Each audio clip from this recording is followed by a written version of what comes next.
Loué et remercié soit notre Seigneur pour le grand privilège qui nous est accordé d'être réunis en sa présence, d'entendre sa parole, de pouvoir y croire telle qu'elle est écrite, d'y adhérer, d'avoir un oui, et également à tout ce qui a été promis dans la parole. Je crois qu'il existe des personnes qui sont nées de la semence de la parole et qui, grâce à l'Esprit qui a inspiré la parole, ont une relation avec Dieu et avec la parole. Et c'est pourquoi elles acceptent, elles reçoivent et croient, comme le dit l'Écriture. On croit beaucoup de nos jours, mais chacun croit comme il veut, croit ce qu'il veut. Les vrais enfants de Dieu croient ce que dit l'Écriture et tel que l'Écriture le dit. Leur foi est fondée sur la Bible. J'ai également fait cette expérience ces dernières semaines et j'ai vu comment des gens parviennent à dire simplement « Oui, la Bible n'a été écrite que par des hommes. Ce n'est pas Dieu lui-même qui l'a écrite. » Et puis il y a toutes ces traductions. Qui peut nous garantir que c'est toujours encore la parole de Dieu? Nous avons déjà cette certitude. Personne n'a besoin de nous la donner. Vous savez, même si l'on lit les traductions les plus diverses et que l'on remarque des différences, un enfant de Dieu sincère peut toujours se réjouir de tout son cœur. Nous n'y voyons aucune contradiction. Au contraire, nous voyons la diversité dans laquelle Dieu se révèle. Il y a cependant quelques passages qui sont très marquants. Je pense maintenant au chapitre 4 de Zacharie, où il est question de la pierre de fête. Zacharie 4, verset 7. Et dans une traduction, il est écrit que la pierre de fête est posée sous les acclamations « Salut, salut, salut à lui ».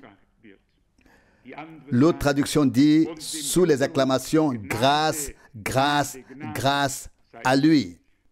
C'est une grande différence quand on considère déjà ces deux mots séparément, puis qu'on les compare.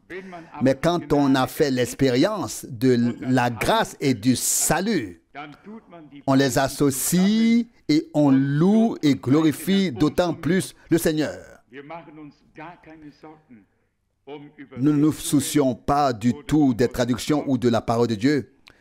Notre seule préoccupation est d'être là lorsque le Seigneur achèvera son œuvre, lorsque la pierre de fête, qui est aussi la pierre angulaire, prendra sa place et que nous vivrons tous l'achèvement. Nous n'avons besoin de rien d'autre. Que les uns crient grâce, grâce, les autres salut, salut, les autres encore amour, amour, peu importe. Chantons-le en chœur, chacun selon son cœur. Et nous louerons et glorifierons tous le Seigneur. C'est aussi simple que cela, si on ne complique pas les choses. Eh bien, ce matin encore, nous vous souhaitons la bienvenue cordialement. Que Dieu vous bénisse. On ne peut que répéter ce que dit déjà l'Écriture. Il plaît au Père de donner le royaume aux petits troupeaux. Luc 12, 32. Pas à la grande masse, mais aux petits troupeaux, aux élus. Beaucoup sont appelés, peu sont élus. Et les élus seront en accord avec la parole de Dieu. Ils devront peut-être emprunter des chemins difficiles auparavant. Tous les chemins difficiles en valent la peine s'ils mènent au Seigneur, s'ils débouchent sur la grâce de Dieu. Alors ils en valent tous la peine. Ne regardons donc pas ce qui nous amène au Seigneur, mais le Seigneur vers qui nous avons été conduits. Différentes circonstances peuvent amener une personne à invoquer le Seigneur, à reconnaître qu'elle a besoin de son aide et de son salut. Mais nous voyons que toutes choses concourent au bien de ceux qui aiment Dieu. Et puis on peut continuer à lire dans Romains 8, où il est écrit « Qui nous séparera de l'amour de Dieu qui est en Jésus-Christ notre Seigneur ?» L'amour de Dieu nous a unis à lui.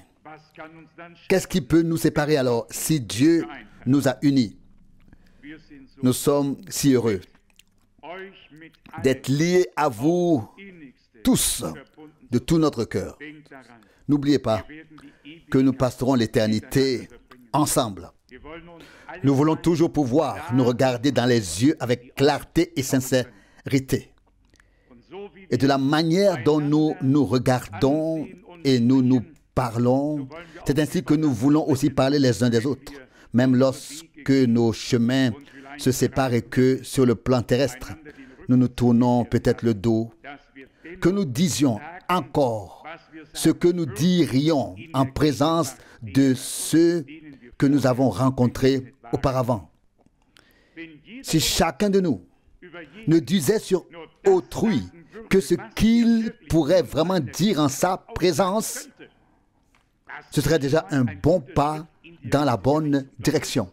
Croyez-vous cela? Oh oui. Ce serait déjà un bon pas dans la bonne direction. Et si nous allions encore plus loin, nous avons deux jambes. Après tout, si nous allions encore plus loin, et nous disions que ce que nous dirions en présence directe du Seigneur, ce serait alors un grand pas dans la bonne direction.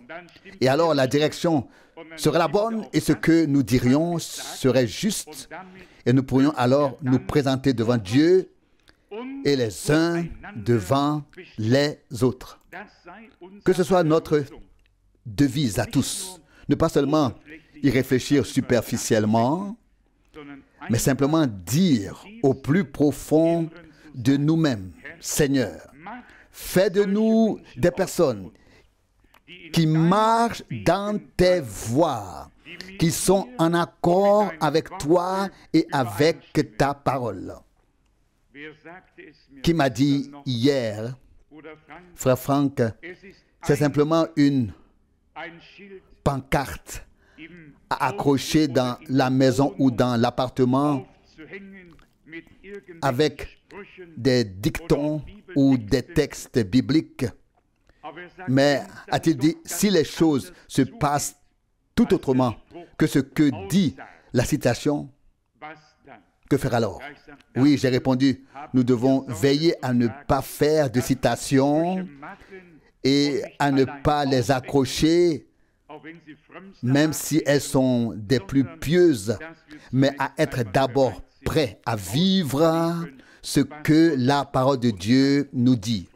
Car tout le monde peut prononcer des citations pieuses et des citations bibliques, accrocher des citations sur les murs, commencer dès l'entrée de la maison, au-dessus de la porte, à moins que Dieu ne nous accorde vraiment sa grâce. Sinon, les citations restent accrochées et nous sommes tout à fait ailleurs.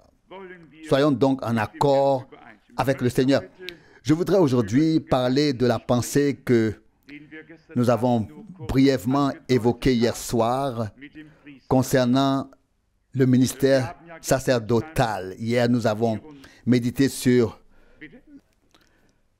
le psaume 73, le psaume 73, et j'avais lu pendant la journée le passage de la Bible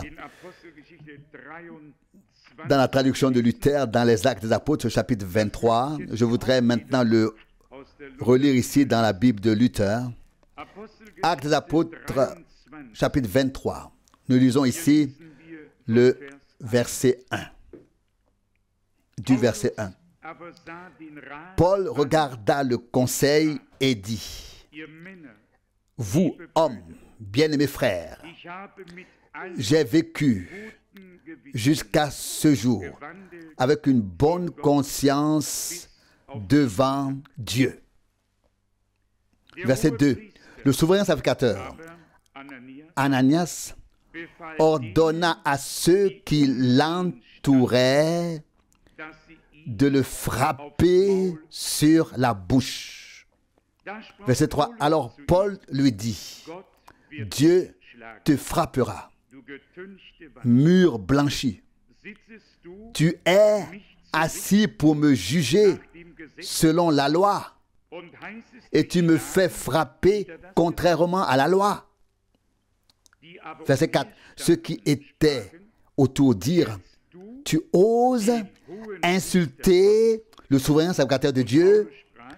Verset 5, Paul répondit: bien-aimés frères, je ne savais pas que c'était le souverain sacrificateur, car il est écrit: tu ne maudiras pas le chef de ton peuple.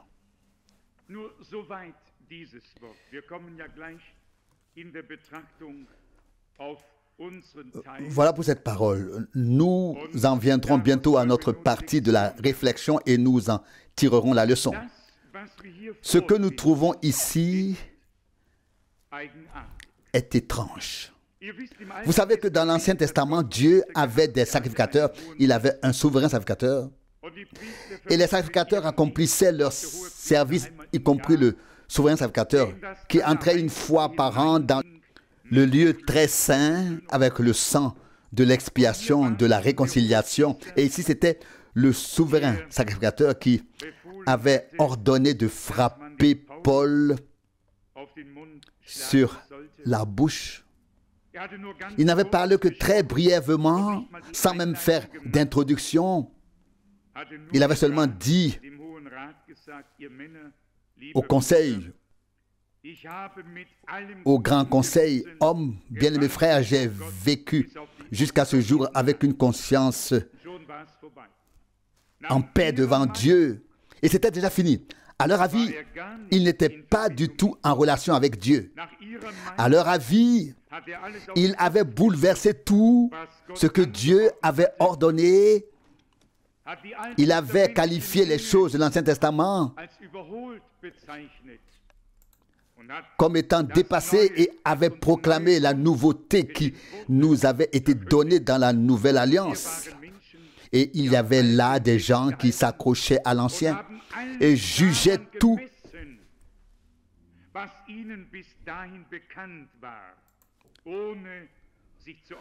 selon ce qu'ils connaissaient jusqu'alors, sans s'orienter, sans aller plus loin, sans comprendre qu'une nouvelle époque, une nouvelle alliance avait commencé. Nous pouvons observer la même chose tout au long de l'histoire,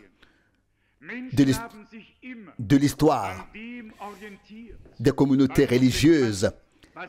Les hommes se sont toujours orientés vers ce qui était déjà connu, vers la tradition, et ont toujours rejeté ce que Dieu révélait de nouveau. Seul le petit reste auquel Dieu a vraiment accordé sa grâce l'a accepté.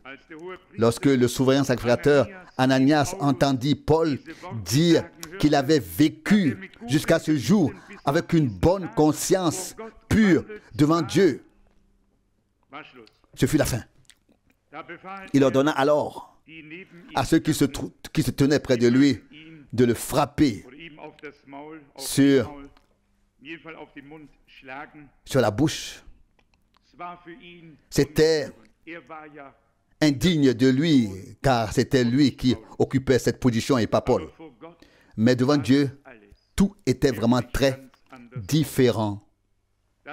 L'un était dépassé, l'autre présenté comme légal, entré en vigueur. Nous ne voulons pas entrer ici dans les détails car ce qui suit est plus important pour nous.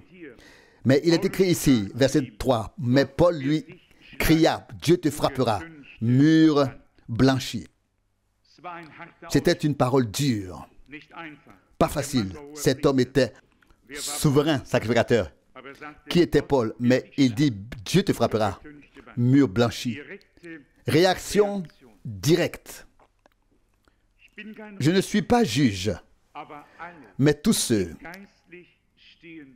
qui restent spirituellement immobiles mourront, et tout le mélange liquide utilisé pour recouvrir les murs.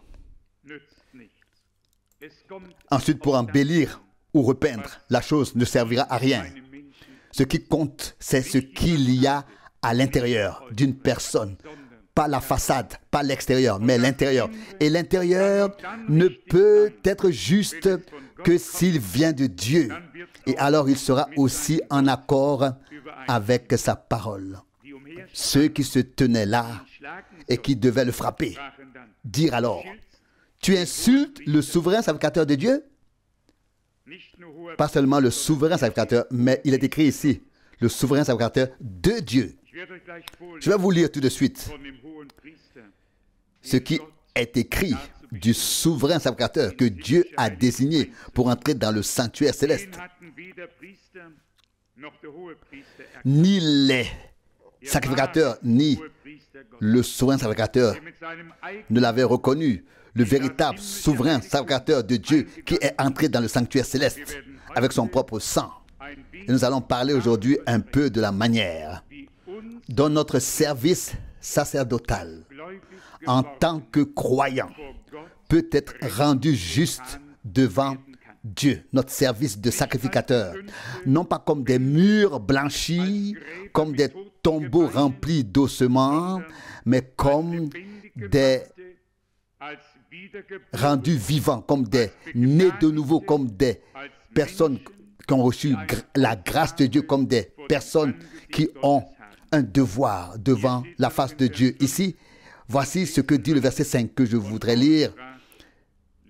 Et Paul dit, bien-aimés frères, je ne savais pas que c'était le souverain sacrificateur. Il a déjà omis le mot de Dieu devant. N'est-ce pas? Il a dit seulement souverain sacrificateur. Il n'a dit que souverain sacrificateur. Car il est écrit, tu ne maudiras pas le chef de ton peuple. Il connaissait bien les Écritures, y compris ce qui est écrit dans Exode 22, verset 27. Mais laissez-moi maintenant vous lire quelques passages afin de vérifier si nous avons bien compris en quoi consiste notre service de sacrificateur.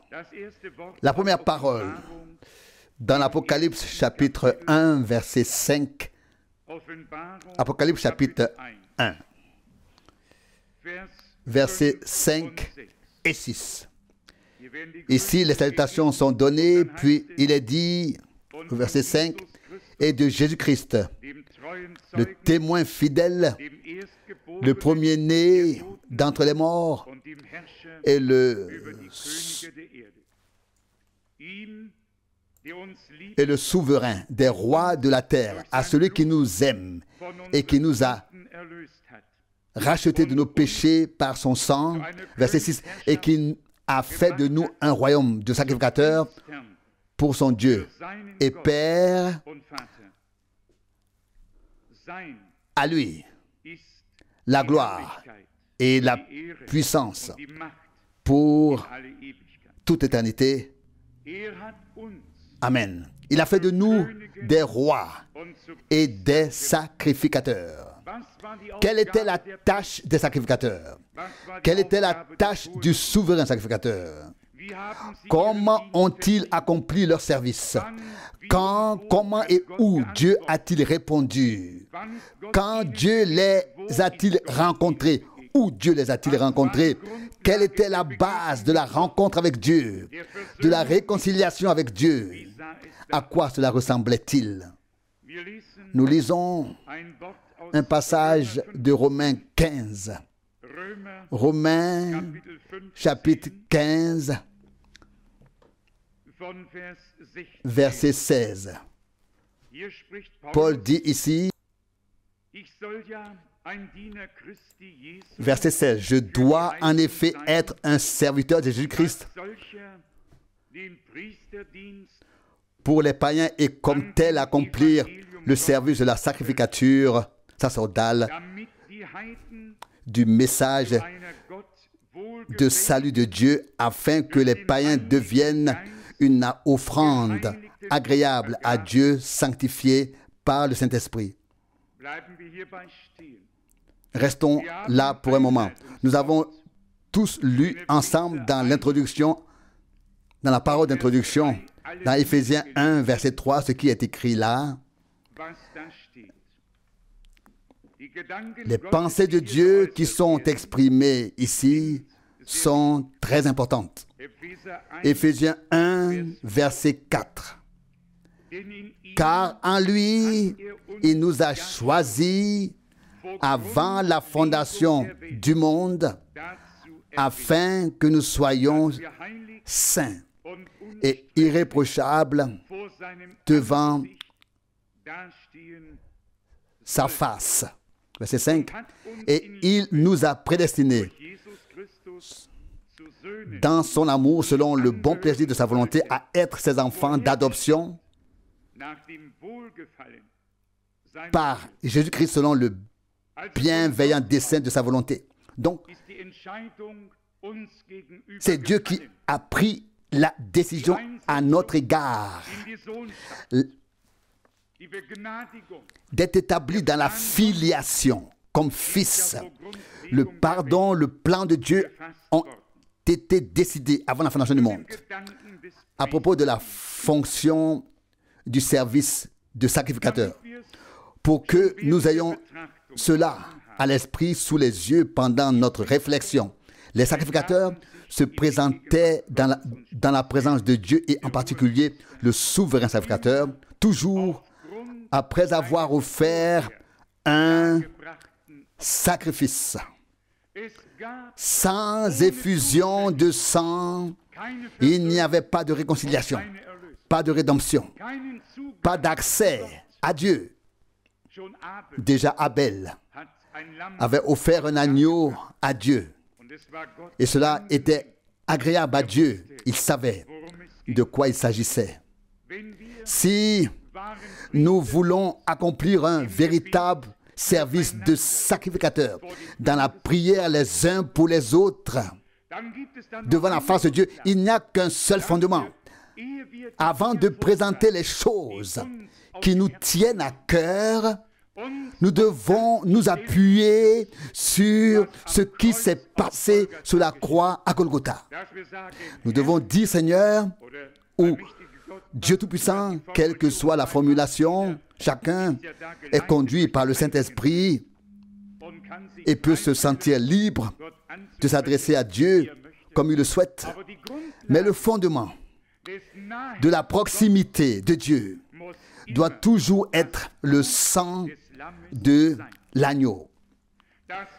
Le sang versé de l'agneau de Dieu doit être le fondement, de telle sorte que nous reconnaissions que par le sacrifice offert par Dieu,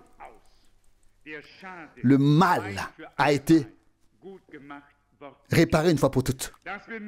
Que nous n'avons plus rien à faire nous-mêmes, mais que nous pouvons recevoir ce qui a été accompli pour nous et pour les autres.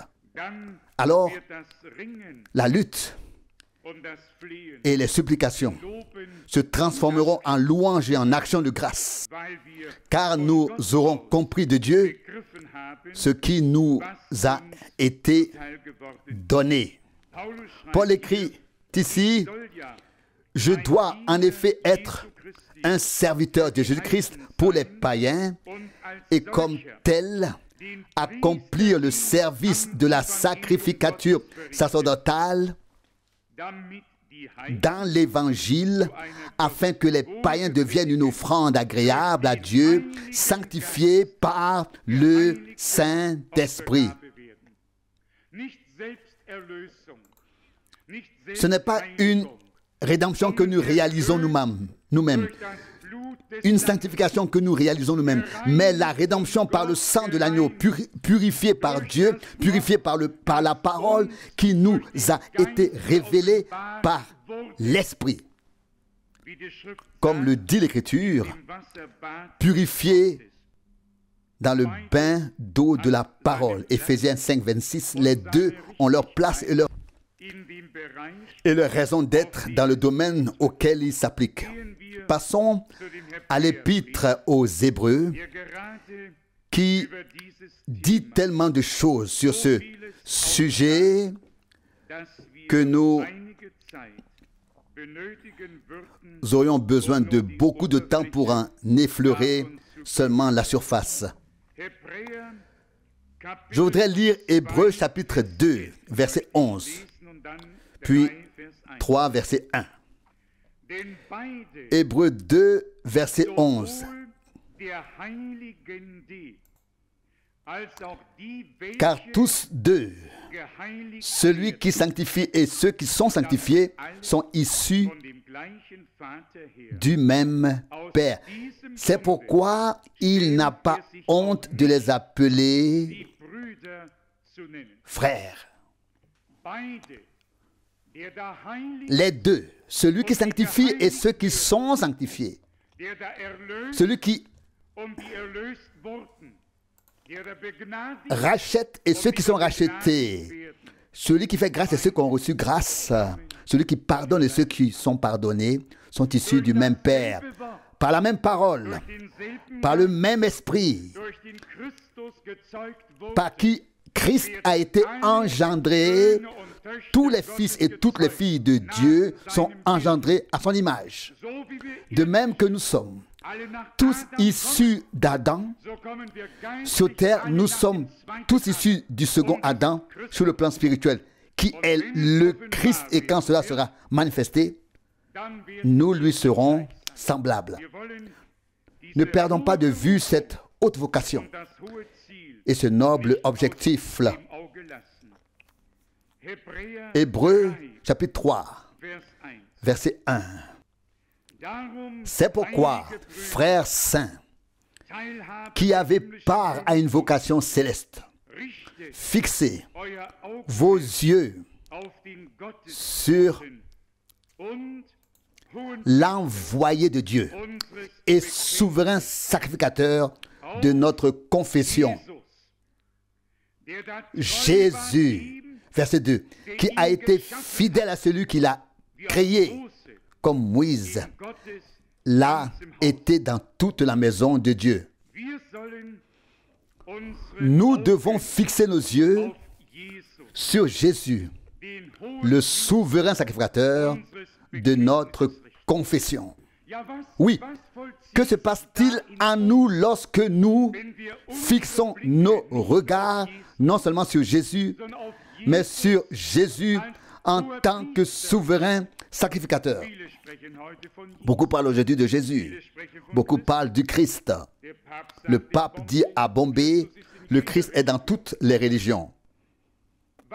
Que se passe-t-il en nous lorsque nous sommes invités à regarder à Jésus-Christ, à le regarder comme le souverain sacrificateur de notre confession?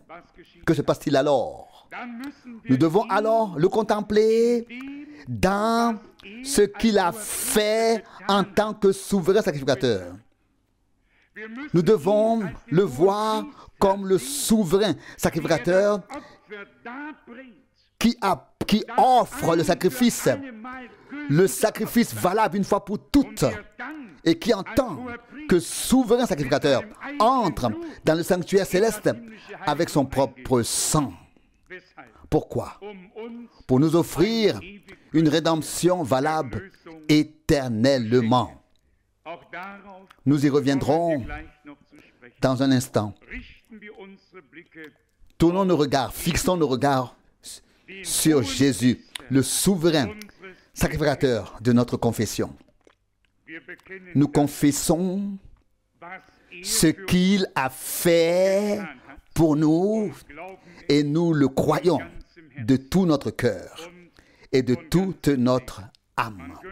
On pourrait maintenant lire dans Hébreux 4 la promesse d'entrer dans le repos qui n'a pas encore été accompli et que Dieu a fixé un nouveau temps, un aujourd'hui.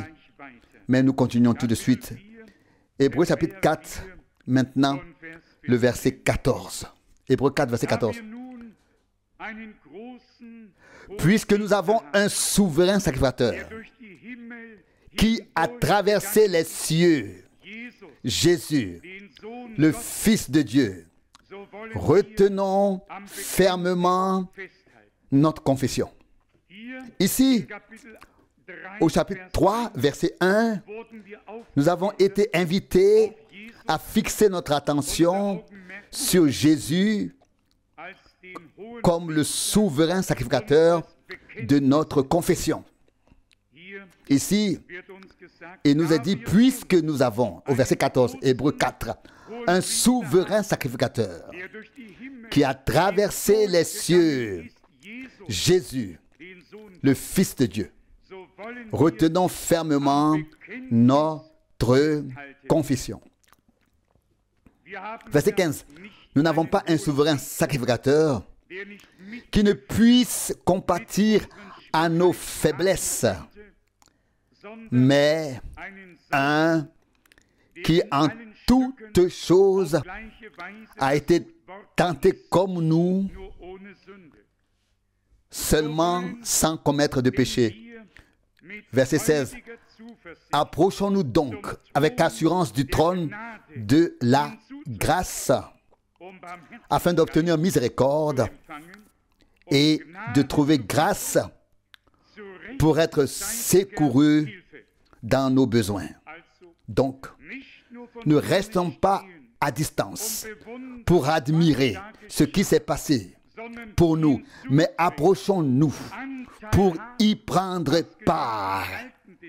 Que s'est-il passé dans l'Ancien Testament? Tout le peuple attendait ce jour toute l'année.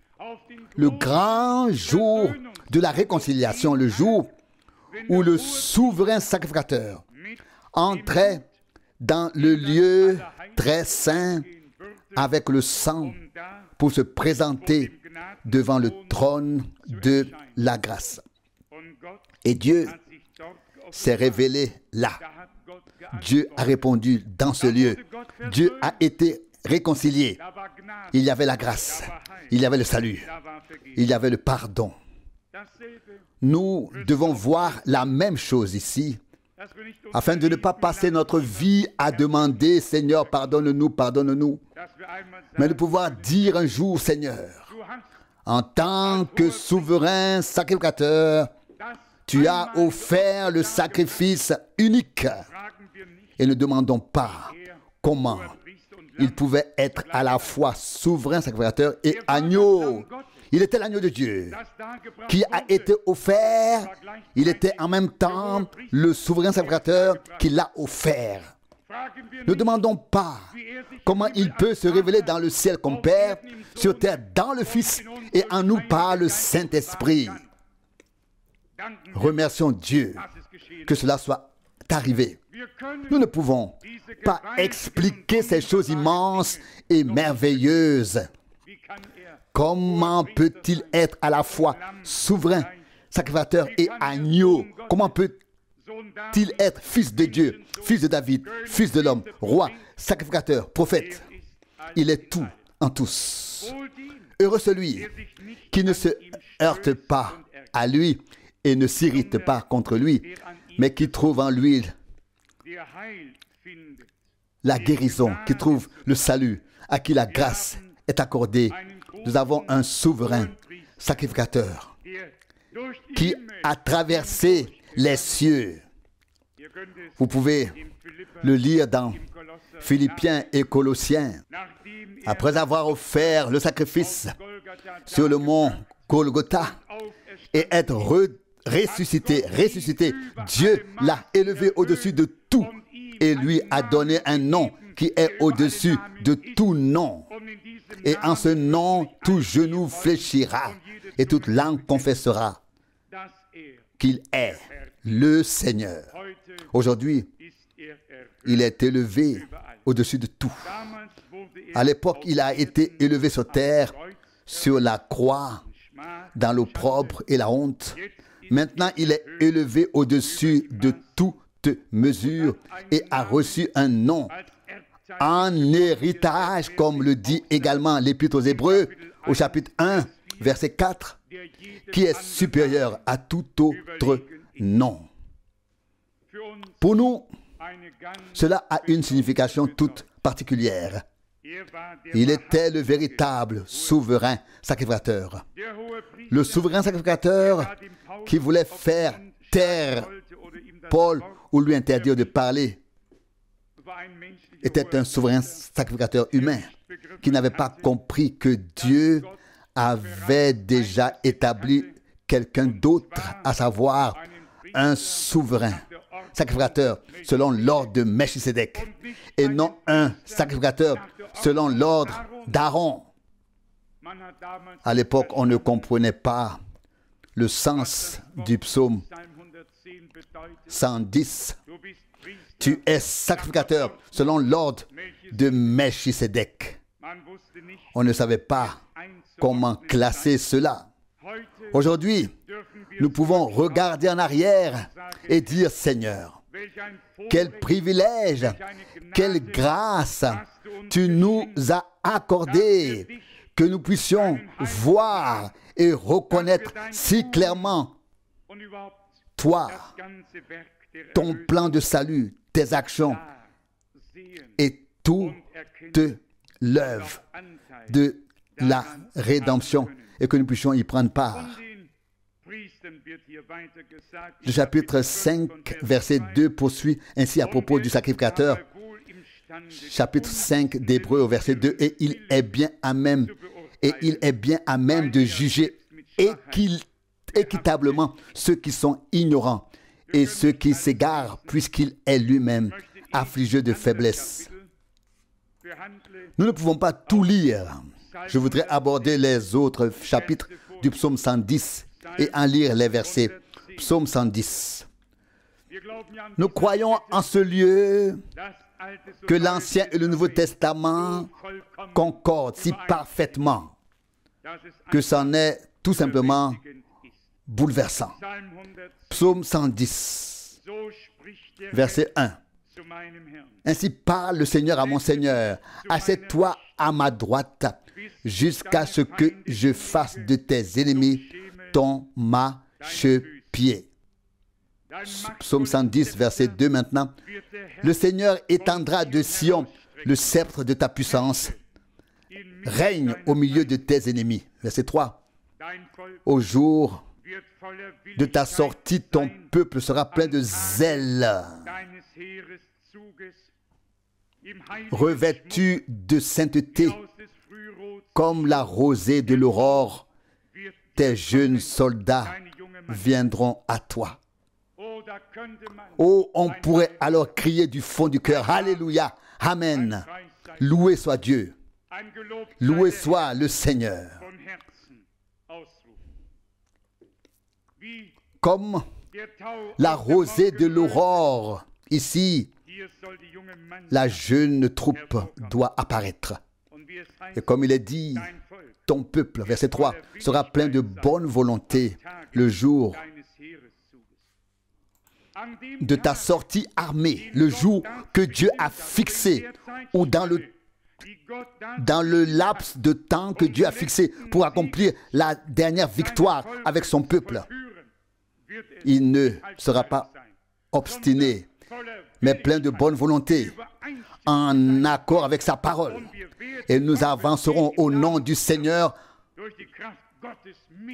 emporté par la puissance de Dieu lorsqu'il se préparera à accomplir son œuvre, à achever son œuvre, non seulement plein de bonne volonté le jour de la marche, de la sortie armée, mais revêtu de parure sacrée. Alléluia. Et son épouse s'est préparée et il lui a été donné de se revêtir d'un lin blanc éclatant. Et c'est la justice de Dieu qui a été accordée aux saints. Par quoi et quand? Par le sacrifice accompli sur la croix à Golgotha. Croyez-le avec assurance, il n'y aura pas d'autre sacrifice. Un seul sacrifice suffit pour tous, une fois pour toutes. L'important est que nous reconnaissions maintenant que le voile s'est déchiré. Lorsque le souverain sacrificateur des biens à venir passa à travers le voile, celui-ci se déchira de haut en bas. Le chemin est libre, le trône de la grâce est accessible à tous. Et je pense que c'est ce que nous devons reconnaître dans la foi, afin de ne pas tourner autour de nous-mêmes, mais simplement de voir ce chemin nouveau et vivant et de le suivre, car nous le lirons peut-être encore. Dans le psaume 110, au verset 4, il est écrit: « Le Seigneur l'a juré et il ne le regrettera pas.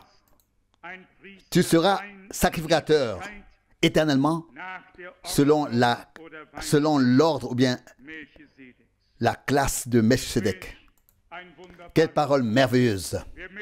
Nous pouvons lire dans Genèse 14 et Hébreux 7 qui était ou qui est Melchisédek.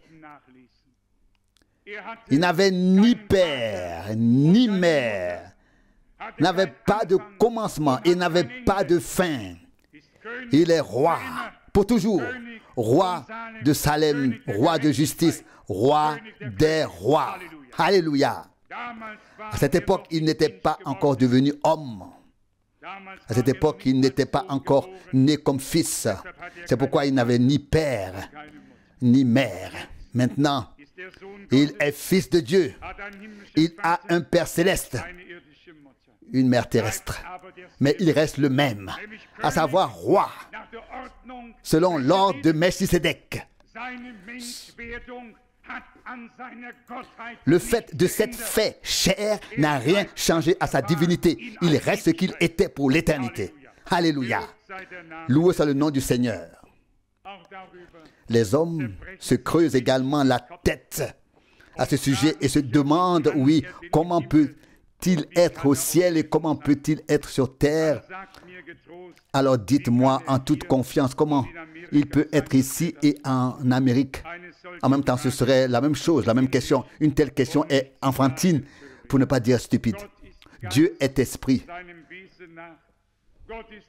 De par nature, Dieu est omniprésent. Le psalmiste dit dans le psaume 139, « Si je m'en allais pour habiter au bout de la mer, même tu serais là. Et si je m'enveloppais dans les ténèbres, ta main me conduirait et ta main me saisirait. » Dieu n'est pas lié à l'espace et au temps. Au contraire, il est omniprésent. Et le reste, et il peut se révéler comme il le souhaite. Je lis maintenant le verset 21 du chapitre 7 de l'Épître aux Hébreux, Hébreux 7, verset 21. Mais celui-ci, avec un serment de la part de celui qui lui parle, le Seigneur l'a juré, et il ne le regrettera pas. Tu es sacrificateur pour l'éternité. Verset 22, Jésus est donc d'autant plus devenu le garant d'une alliance meilleure. Qu'est-ce qu'un garant? Un garant est responsable de tout ce qu'il possède. Si je signe une garantie et que quelqu'un achète pour 1 million et que je me porte garant, je dois certainement avoir plus que ce qui a été acheté afin de fournir une sécurité. Vous pouvez me croire. Le Dieu Tout-Puissant a la plénitude. Il pouvait se porter garant de tout ce qui nous a été donné en Jésus-Christ. Ne pensez pas que Dieu devrait un jour déclarer faillite ou faire faillite. Notre Dieu a la plénitude. Il s'est porté garant de tout ce qui nous a été donné dans la nouvelle alliance. Comment notre foi pourrait-elle se lever davantage?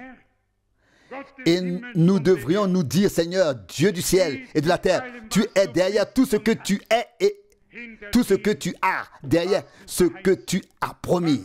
Tu te tiens derrière ce que tu nous as promis dans la nouvelle alliance et ce que tu nous as donné par grâce. Tu t'es porté garant pour que cela nous soit rendu, afin que nous obtenions ce qui nous revient et que nous comprenions que rien ne peut aller de travers. Le garant, à qui tout appartient dans les cieux et sur la terre, se tient derrière le contrat, derrière le testament. Il se tient derrière. Le Seigneur pouvait dire à l'époque, ceci est la nouvelle alliance dans mon sang. Il se tient derrière tout ce qu'il a promis. Nous lisons ensuite dans Hébreux 7, verset 26. Car il nous fallait aussi avoir un tel souverain sacrificateur qui est saint, irréprochable, sans tache, séparé des pécheurs et élevé au-dessus des cieux. Hébreux 7, 27. Qui n'a pas besoin, comme les souverains sacrificateurs, d'offrir chaque jour des sacrifices, d'abord pour ses propres péchés, ensuite pour ceux du peuple. Car ceci, il a fait une fois pour toutes, en s'offrant lui-même. Verset 28. En effet, la loi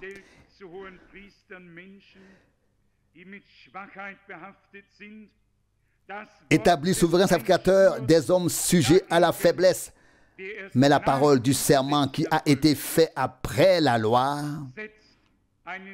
établit le Fils qui est achevé pour l'éternité.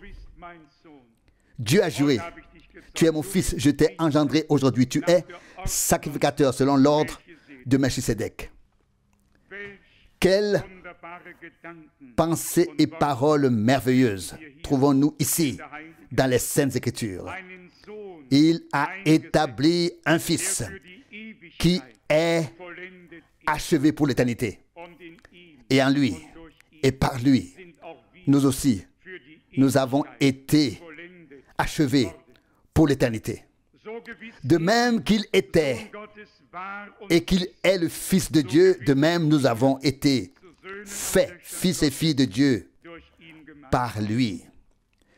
De même qu'il était et qu'il est encore aujourd'hui le souverain sacrificateur, l'intercesseur et le médiateur, de même nous avons été faits pour être un peuple de sacrificateurs. Passons par la foi, au-delà du voile, entrons dans la présence même de Dieu, mais toujours sur la base du sang. Nous n'avons plus besoin de nous frayer un chemin.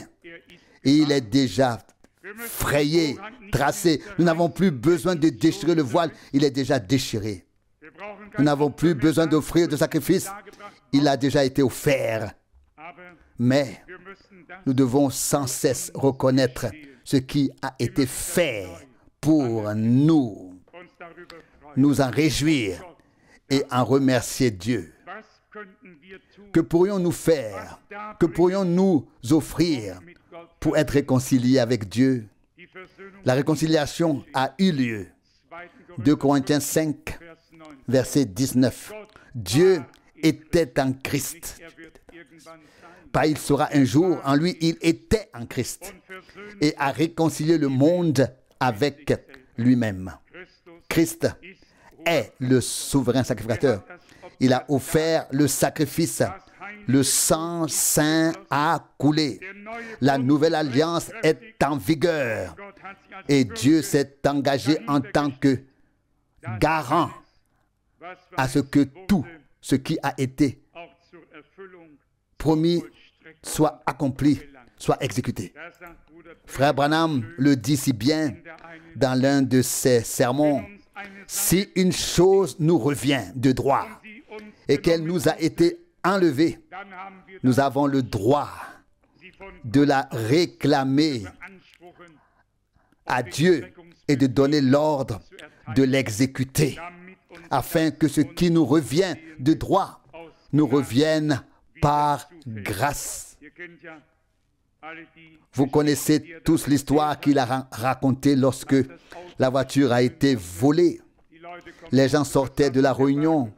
La voiture avait disparu avec tous leurs biens et les frères et sœurs sont venus le voir et lui ont raconté ce qui s'était passé. Puis ils se sont agenouillés et ont prié. Et soudain, il a fait usage de ce droit et il a vu la main du Seigneur venir sur le voleur de cette voiture. Et il a vu comment l'Esprit de Dieu a convaincu ce voleur et comment la voiture a été garée dans telle et telle ville, dans telle et telle rue. Il a dit au frère, va chercher ta voiture volée dans tel et tel endroit.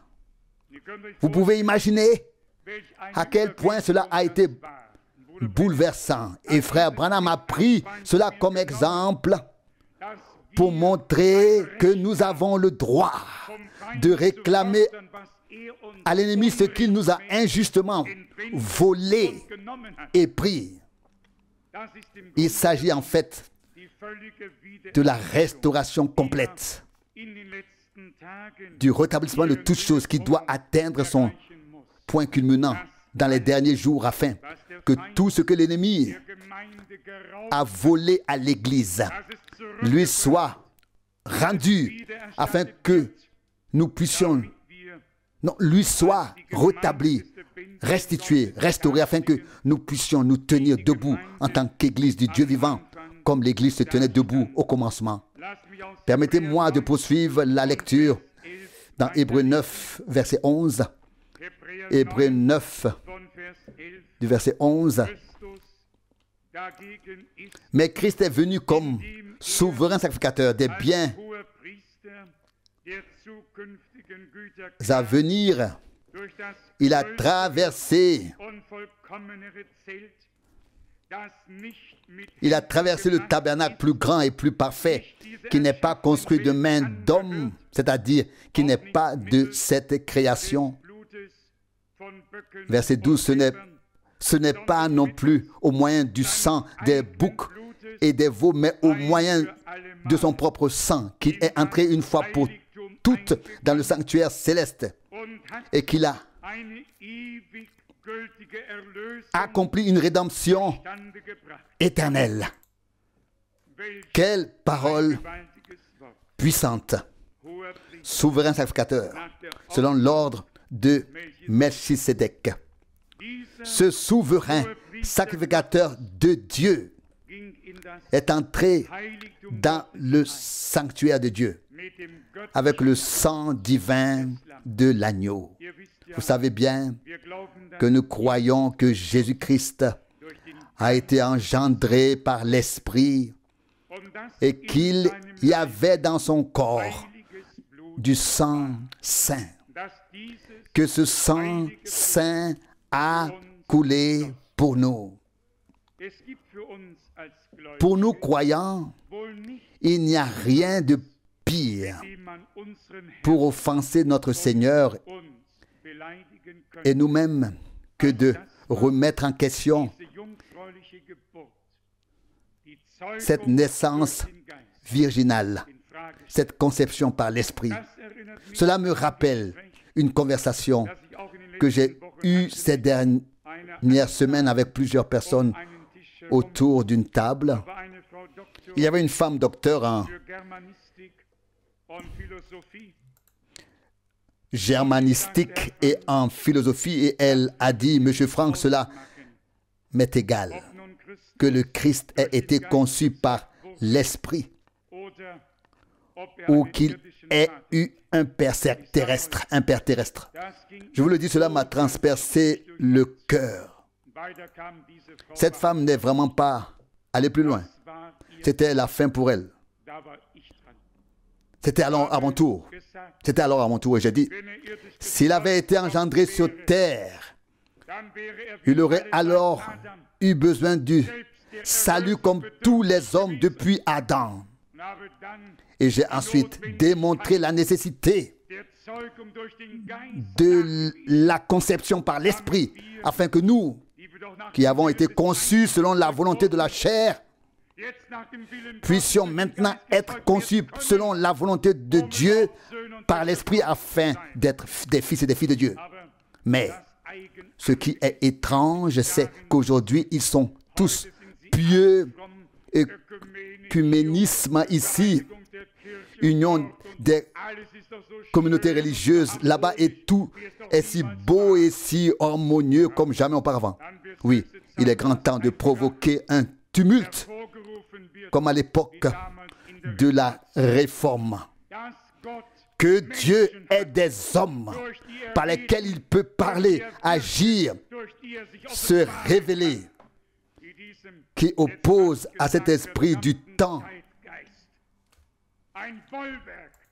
J'ai failli le dire, maudit, un rempart par l'Esprit de Dieu. Je ne m'en suis pas rendu compte pendant longtemps. Il faut parfois se trouver parmi des incroyants, écouter leurs conversations et observer ce qui se passe. J'ai retrouvé vraiment la gratitude pour le privilège et la grâce que Dieu nous a accordé de pouvoir croire vraiment tout ce qui est écrit ici. Ainsi, notre Seigneur, en tant que souverain sacrificateur des biens à venir, est entré dans le sanctuaire céleste avec son propre sang. Comment pourrons-nous nous présenter devant Dieu? Comment pourrons-nous entrer en sa présence? Ce n'est qu'en suivant le même chemin qu'il a emprunté. En empruntant ce nouveau chemin vivant et en sachant que c'est à Golgotha que cela s'est produit. C'est là que le sang a été versé pour le pardon et la réconciliation de tout le peuple de Dieu. Il y avait là un nouveau commencement. Le commencement du nouveau chemin vivant qui mène à Dieu. Car Christ est sorti de Dieu et est retourné à Dieu. Mais il nous a inclus, nous a pris avec lui et nous a ramenés à Dieu avec lui. Tous ceux qui étaient en Dieu depuis toute l'éternité, ont été arrachés au temps et immortalisés pour l'éternité en Dieu, c'est-à-dire rendus éternels. Et nous serons là parce que nous étions déjà là avant que le temps commence. C'est ce que Jésus, notre Seigneur, a exprimé de manière si magnifique autrefois. Tous ceux que le Père m'a donnés viendront à moi, tous. Comme nous l'avons lu dans l'introduction, il nous a élus avant même la fondation du monde pour que nous soyons ses fils et ses filles et que nous nous tenions devant lui dans la sainteté. Ce n'est pas hier ou il y a un an, mais depuis toute éternité qu'il a conçu ce plan avec son peuple. Et nous pouvons faire partie de ce qu'il accomplit, à savoir l'œuvre de ses mains, engendrée par le Saint-Esprit comme lui-même a été engendré. Que dit l'Évangile selon Jean au chapitre 1? Qui ne sont pas issus de la volonté d'un homme, ni du sang d'un homme, mais ils ont été engendrés par Dieu. Jean 1, 13. Celui qui est engendré de Dieu vainc le monde. Et la victoire qui a vaincu le monde, c'est notre foi. La foi en Jésus-Christ, notre Seigneur. Acceptons-la aujourd'hui. Plaçons-nous sur le fondement divin sur lequel nous avons été placés, sur le terrain de la victoire de Golgotha. Acceptons-le avec foi pour nous, qu'il est entré dans le sanctuaire céleste avec son propre sang en tant que souverain sacrificateur, afin de nous ouvrir et de consacrer un chemin nouveau et vivant, afin que nous aussi, nous puissions passer derrière le voile pour ancrer notre foi dans le lieu très saint, en présence de Dieu. Non pas la foi en nous-mêmes ou en quoi que ce soit, mais la foi en Dieu, qui s'est révélé à nous en Jésus-Christ. La foi qui justifie, la foi qui béatifie, la foi qui nous a délivrés de toute condamnation et nous a réconciliés avec Dieu.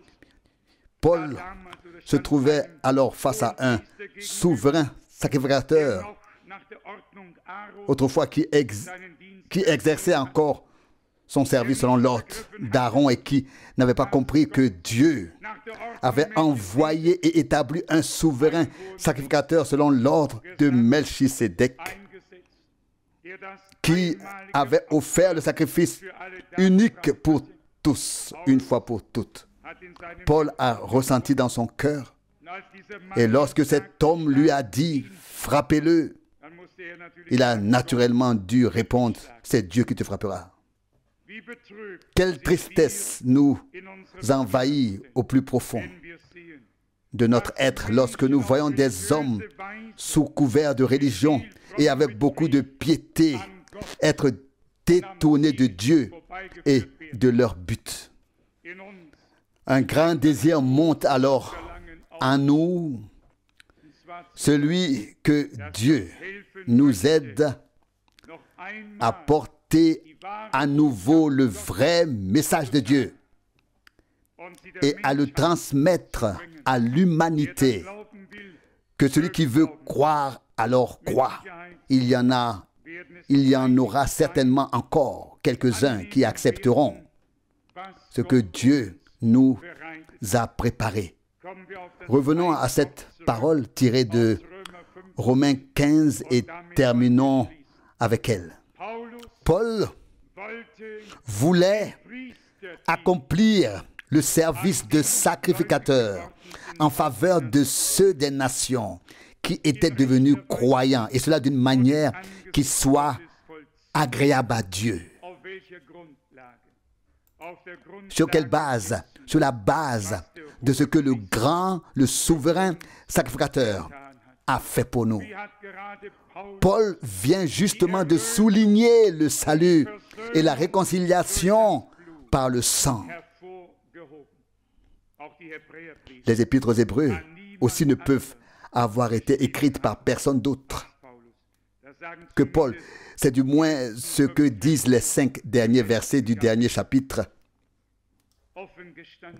Franchement, parmi tous les disciples, qu'ils aient été auparavant pécheurs ou publicains ou qu'ils aient été, aucun n'avait une connaissance aussi fondamentale de la Bible que ce Paul. Et quand le temps est venu, que la lumière divine s'est levée et que l'illumination est venue, que s'est-il passé? Il a alors pu mettre en ordre les choses qu'il savait déjà. Et s'il n'avait pas pu le faire, le Saint-Esprit, lui, en aurait donné la capacité, l'aurait équipé, revêtu et lui aurait montré les différents liens et contextes. Les épîtres aux Hébreux sont certainement parmi les plus profondes qui nous montrent l'œuvre de rédemption. Acceptons-le et remercions Dieu de tout cœur, en gardant toujours à l'esprit, il l'a fait, c'est accompli. Que pouvait faire tout ce peuple qui attendait que le souverain sacrificateur entre une fois par an dans le lieu très saint? Qu'ont-ils fait à l'époque? Ils ont remercié Dieu d'avoir obtenu la réconciliation pour eux.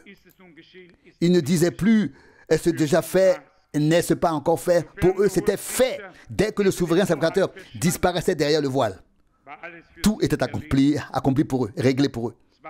C'était fait. Que devons-nous dire aujourd'hui, après que le souverain sacrificateur des biens à venir, le souverain sacrificateur, selon l'ordre de Melchisédek, est entré dans le sanctuaire céleste avec son propre sang, après que le voile s'est déchiré et que la rédemption a été accomplie, après qu'il a lui-même proclamé sur la croix, tout est accompli. Devons-nous rester dehors, désemparés, impuissants, sans force, sans tête? Loin de là. Nous devons entrer avec lui sur cette voie nouvelle et vivante. Et lorsque nous exerçons notre service de sacrificateur, lorsque nous avons des intentions de prière, nous nous plaçons sur le terrain de la victoire de Golgotha et nous disons: Seigneur, tu es notre souverain sacrificateur, tu as offert le sacrifice pour nous, tu es entré le premier afin que nous puissions entrer nous aussi et te suivre. Le chemin est tracé, le voile est déchiré, le but est atteint. Dieu est réconcilié avec l'humanité. Gardons cela à jamais dans notre cœur et dans notre mémoire. Dieu l'a fait. C'est accompli. Et lorsque nous nous présentons ainsi devant Dieu sur la base de cette œuvre de rédemption accomplie, nous ne disons pas « cela arrivera-t-il » et « comment ?» mais nous disons « c'est accompli, c'est fait, le Seigneur a racheté, il a guéri, il a délivré, il a tout bien fait. » C'est seulement sur cette base que nous pouvons accomplir un véritable service de sacrificateur. Fermer les yeux sur les faiblesses et les infirmités et dire: Seigneur, de même que tu étais parfait et que tu nous as rendus parfaits, de même tu atteindras le but avec chacun de nous. Dieu l'atteindra avec nous tous. C'est fait. Acceptons-le. Il est un souverain sacrificateur fidèle qui a compassion de nos faiblesses. Nos faiblesses n'annulent pas sa force. Et ce que nous faisons de mal ne pourra certainement pas annuler ce qu'il a fait de bien. Dieu, le Seigneur, triomphe vraiment de tout. Il nous a destinés à cela. Avant même la fondation du monde, il nous a bénis en Christ de toutes les bénédictions célestes. Et il réalise maintenant son dessein de salut sous nos yeux. Et nous tous, qui avons mis notre espérance dans le Seigneur, nous ne serons pas déçus. Non. Ceux qui font confiance au Seigneur sont joyeux, reprennent courage et remercient le Dieu vivant pour la grâce qui nous a été accordée. Le salut complet, le salut total, tel que Dieu nous l'a donné en Jésus-Christ, notre Seigneur. Remercions-le maintenant de tout cœur. Amen. Levons-nous pour la prière.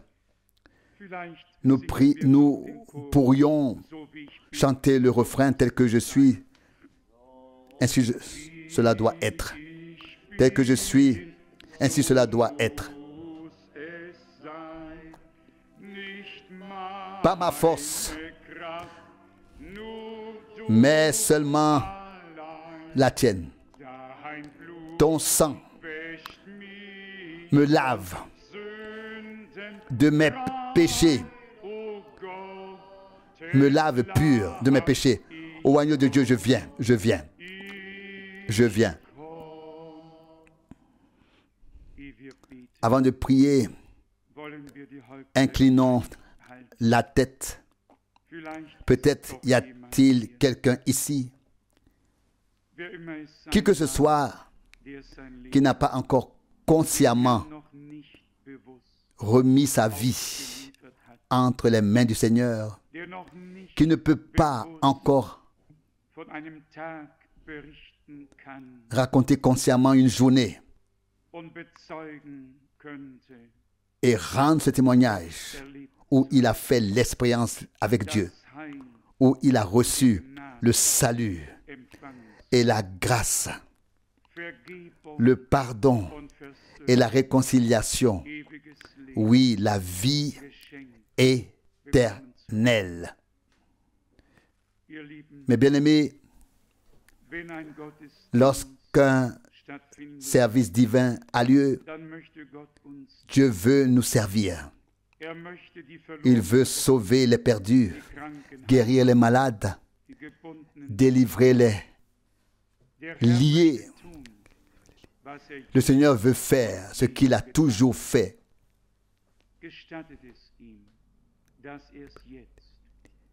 Permettez-lui de le faire maintenant, avec vous, en vous, pour vous. Nous ne sommes pas devant les hommes, nous sommes devant Dieu. Le temps de la grâce prendra fin, la porte sera fermée. Ceux qui seront à l'intérieur resteront à l'intérieur. Ceux qui seront à l'extérieur resteront à l'extérieur. Aujourd'hui, si vous entendez sa voix, n'endurcissez pas vos cœurs. L'appel retentit. Venez au Seigneur. Venez maintenant.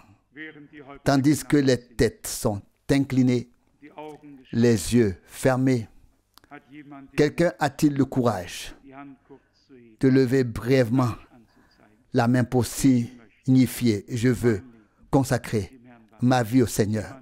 Y a-t-il quelqu'un ici? Merci. Y a-t-il encore quelqu'un ici? Merci. Y a-t-il encore quelqu'un ici? Merci. Y a-t-il encore quelqu'un ici? Dieu voit les mains, Dieu voit les cœurs, Dieu voit tout.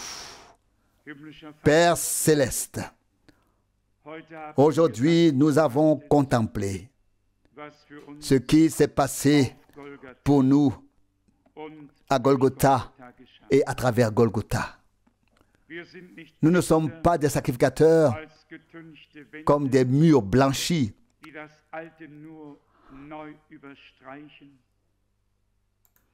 qui ne font que repeindre l'ancien.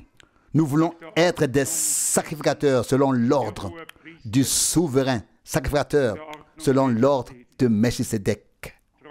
Seigneur fidèle, nous voulons aussi accomplir un service de sacrificateur vivant en suivant les traces de notre souverain sacrificateur et en confessant notre foi en lui. Fidèle Seigneur, tu as vu les mains qui ont été levées, tu connais les détresses. Bien-aimé Sauveur, même si tu te tenais ici, tu ne pourrais rien dire d'autre que ce qui a été dit. Tu ne pourrais dire que ce que tu as dit à travers tous tes serviteurs, les apôtres, et que tu as fait consigner par écrit. Celui qui croit en toi, croit en ce qui a été écrit. Seigneur bien-aimé, veux-tu aujourd'hui ôter toute incrédulité, mettre fin à toute détresse, dissiper tous les doutes? Veux-tu donner la foi en toi, la foi en toi, ô Seigneur, toi qui as tout accompli. Oui, comme nous l'avons lu, nous tournons notre regard vers toi, qui est l'auteur et le consommateur de notre confession, vers toi, le grand, le souverain sacrificateur de notre profession. Seigneur fidèle, tu es notre confession. Nous te prêchons, nous te confessons. Seigneur, nous te confessons.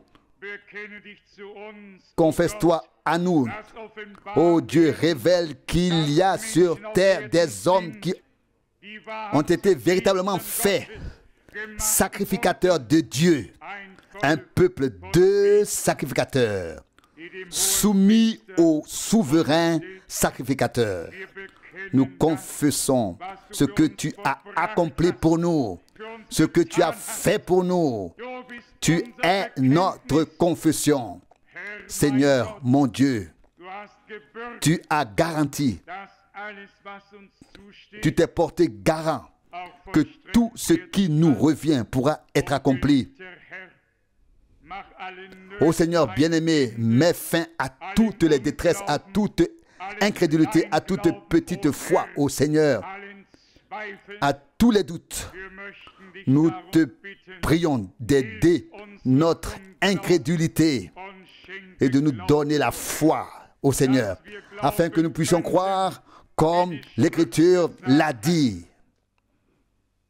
Tu connais les détresses de chacun. Tu sais avec quel désir nous sommes venus, non seulement pour écouter ta parole, mais pour vivre et expérimenter ce que tu nous as promis dans ta parole. Confirme que ta parole est vraie. Accomplis ta volonté dans nos vies. Détruis les œuvres de Satan et accomplis ton œuvre en nous tous. Nous te remettons tous ceux qui ont levé la main au Seigneur. Ils veulent croire, croire comme le dit l'Écriture. Que cela se fasse maintenant, ô Seigneur. Tends vers eux ta main percée. Arrache-les du feu comme un tisson. Montre-leur que le voile s'est déchiré et que le chemin est libre. Le chemin nouveau et vivant. Seigneur bien-aimé, à toi, le souverain sacrificateur des biens à venir, nous te disons merci de tout cœur d'avoir offert le sacrifice une fois pour toutes. Tu n'as pas besoin d'offrir chaque année un nouveau sacrifice. Nous croyons que le sang divin et saint a été versé ici sur cette terre, qu'il a coulé d'un corps humain pour nous racheter, nous les hommes, et nous offrir le salut éternel, le pardon et la béatitude. Merci pour cette vue claire de notre rédemption. Nous sommes de race divine. Ô Seigneur fidèle, C'est le même Père de celui qui sanctifie et de ceux qui sont sanctifiés. Sauveur fidèle, tu n'as pas eu honte de nous appeler tes frères. Oh, comme nous sommes encore misérables. Mais dans la perfection, dans l'achèvement, nous serons rendus semblables à toi, le Fils premier-né de Dieu. Rendons grâce pour cela.